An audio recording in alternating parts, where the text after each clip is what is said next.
Hi, welcome back to Study Hall. My name is Jill Zimorski, and we are going to continue doing a little bit of a deep dive and talking about spirits and cocktails specifically.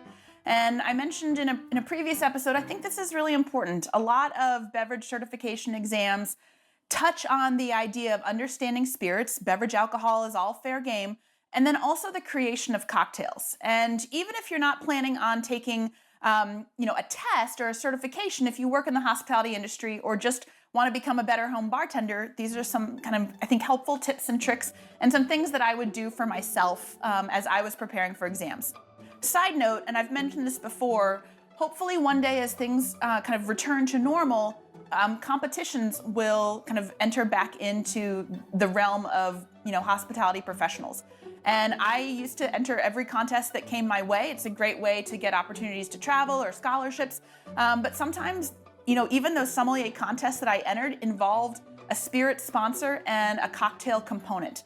And so I think this is just something that I personally enjoy, but is important as a beverage alcohol professional or enthusiast to pay some attention to. So in the previous episode about spirits and cocktails, I talked a lot about the theoretical approach that I took to understanding spirits and cocktails a little bit better, making flashcards and trying to think of different examples of different producers and the idea of costing something out. But you know what? Sometimes it's really fun to actually make drinks too.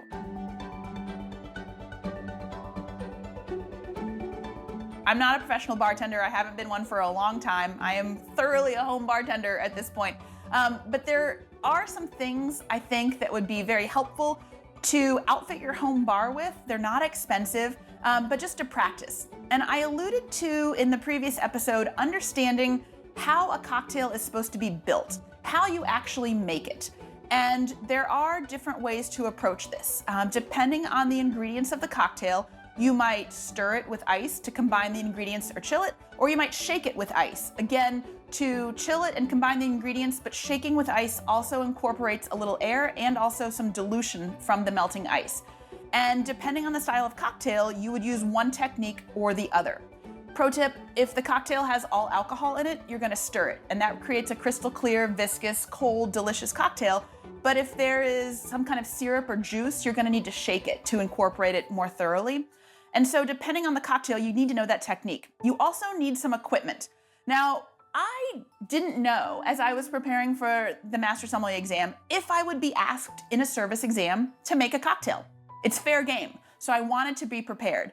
And I'm a big believer that if you just take a couple of steps and practice these things before you find yourself in the hot seat, then you will be more relaxed, you will be more confident, and that can lead you to greater success, but also keep you in the flow in the game in the middle of your exam scenario. So this idea of how we prepare cocktails, do we stir them or do we shake them? Well, you know what? You can get this equipment. You can get a mixing glass and a bar spoon.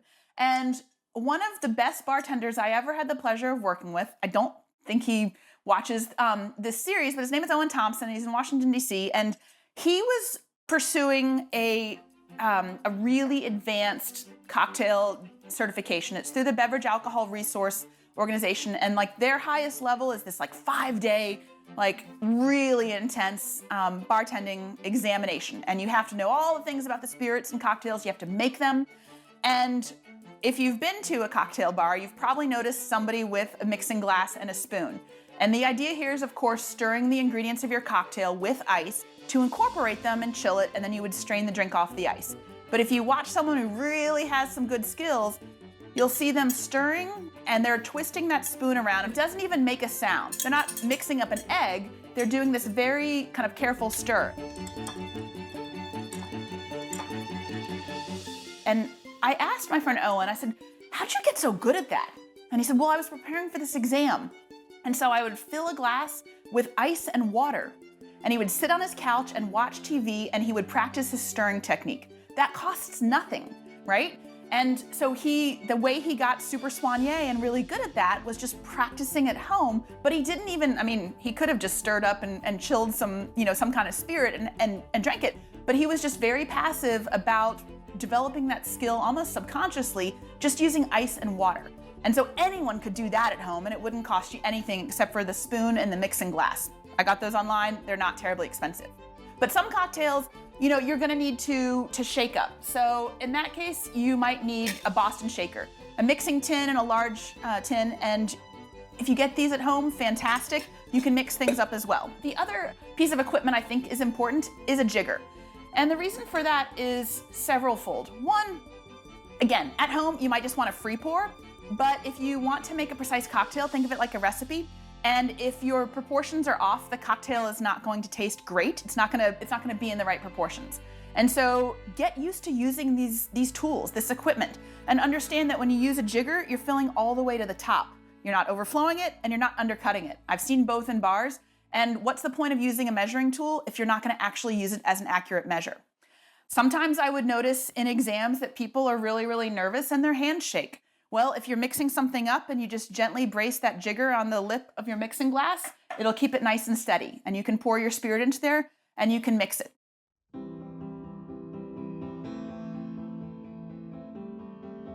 Now, in terms of glasses, you can get whatever you want, but it's important to know what the names of the glasses are, and I mentioned what cocktail goes in what glass. So you might want to get yourself some sort of stemmed martini or coupe glass, a tall highball glass, and maybe a short rocks glass. And then understanding what cocktails go in each. And then you can actually practice making them. You can memorize the recipe, and like I said, I'm not suggesting that you memorize the most obscure and avant-garde recipes. I'm saying stick to your classics, that have maybe 3 or 4 ingredients. I'm looking at the ingredients for a Manhattan. So I have my bourbon, I have my sweet vermouth, I have my bitters, and then I have my cherries as a garnish, because that's what I like in a Manhattan. Some people like a twist. You do you. Practice making that drink. And then, of course, as I mentioned before, understanding laterals and suggested drinks if somebody doesn't want what you actually suggest. Now, there's a couple other things I would suggest you practice at home to be more comfortable in this potential environment for spirits. And I did mention that when I make a drink for myself at home, I often free pour. And in a previous exam scenario, when I was doing my advanced exam with the Court of Master Sommeliers, that's one thing that I was asked to do, is pour 2 ounces of whatever spirit they asked for, I do not even remember, into a glass and bring it to the table. Do you know what 2 ounces looks like in a glass? You know how you figure that out really easily? You use your jigger and you just measure out some water in a rocks glass or in a wine glass. And that's just a good reference in your mind, costs nothing. But if you were asked to do that, would you pour this much or would you pour this much? And it's simple, but it takes a little bit of practice, and that would be important to kind of understand and become used to.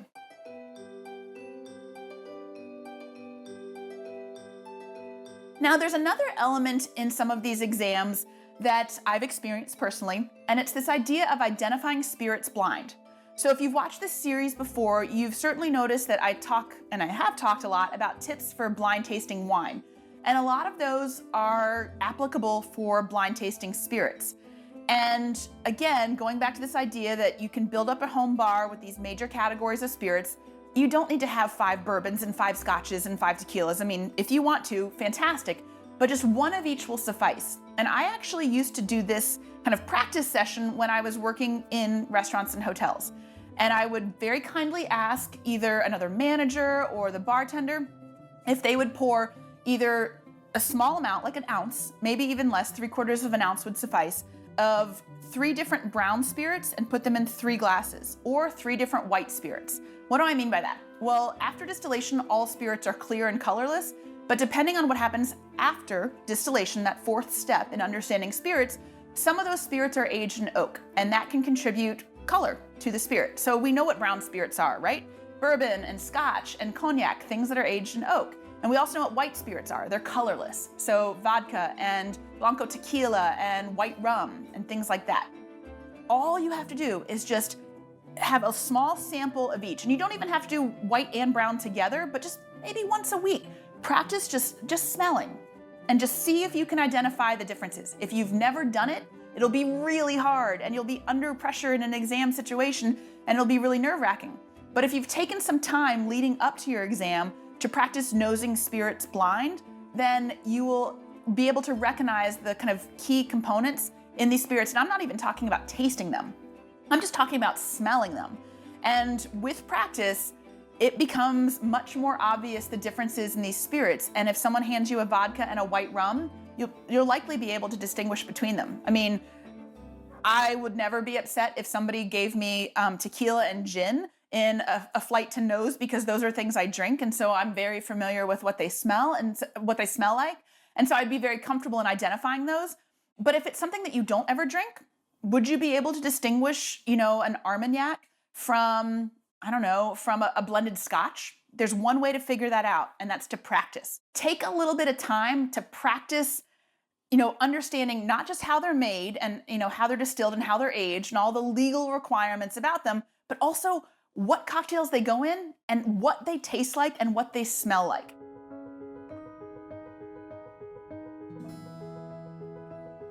Now, if you do want to taste them in addition, one thing that's really important to remember is that because they're spirits, because they're distilled, they're much higher in alcohol than wine. And the proper professional tasting method for spirits is to observe the color. Obviously a clear glass is your best friend. Nothing that's like cut or etched. It just, the refraction of the light might make it harder to observe some nuances, but just a simple clear glass and then a white background, a piece of paper will work. Look at it. And certainly the color can give you a clue about what happened after distillation, and then smell it, and then add a little bit of water. If you have 1 ounce of spirit in your glass, add 1 ounce of water. Trust me, it's high octane stuff. So adding a little bit of water is not gonna disguise the identity of the spirit, but then you can smell it again, and sometimes that water will make more of the aromatic compounds obvious as opposed to just the alcoholic burn, and then taste it. If you just taste the spirit on its own, you will kind of not blow out your palate, but it's going to be a little bit harder to understand the nuances and differences when you get to number 6 of your 6 different spirits. So that's sort of the professional way that we would do that. But practicing that at home before you find yourself in the hot seat is going to be one of the best possible examples or best possible ways to prepare yourself for success. And of course, when you have the opportunity to practice making that cocktail, then that's your little reward. When you've finished your little stretch on spirits practicing for that day, then, kick off your shoes, put your feet up, and enjoy that well-crafted cocktail because you've earned it. Thank you so much for tuning in. We'll see you next time on Study Hall.